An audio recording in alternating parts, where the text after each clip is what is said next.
Boa noite, pessoal. Isso aqui é para você que tem, vou tirar por causa dos direitos autorais. Você que tem Gossat Pro, algum aparelho da linha G-Share, não sei se todos os aparelhos, vou tirar o volume aqui, não sei se todos os aparelhos funcionam, mas acredito que sim, né? Aqui é o Shoptime. Esse aqui é o satélite da Sky, o Intelsat 1143. Eu fiz um vídeo mostrando, mas o Shoptime não está pegando, agora está pegando. Você que gosta de comprar as coisas, gosta do Shoptime, gosta de canal adulto também, essa preview aqui tem pessoal que gosta muito.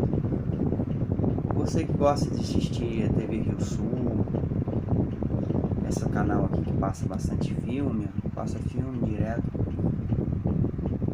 Se eu não me engano é filme de criança.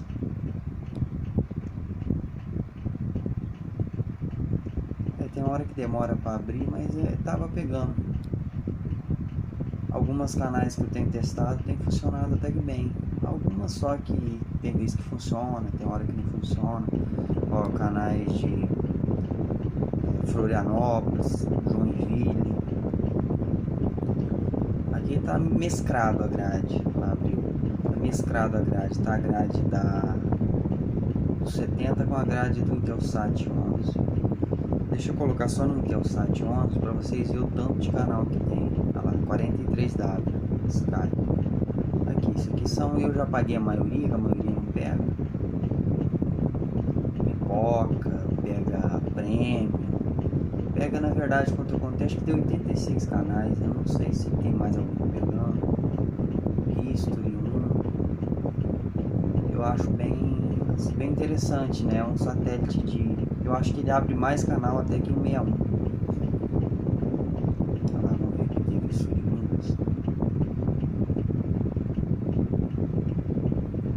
Olha lá, passando o jogo do Cruzeiro agora, deixa eu ver. O Cruzeiro perdendo o sinal. Então, Globo. Rio Sul, acho que tá ali em cima. TV Rio Sul. Então, para você, o apontamento do satélite da Sky é um dos mais fáceis. Então, você, ela teve isso aqui. Tá passando o Flamengo. Então, não é difícil. Vou fazer um vídeo ensinando como fazer o kit carona Oi. E Sky, às vezes você tem na sua casa o receptor da Oi. Só você botar um carona nele, muito simples, não precisa nem mexer na antena. O satélite fica colado ali.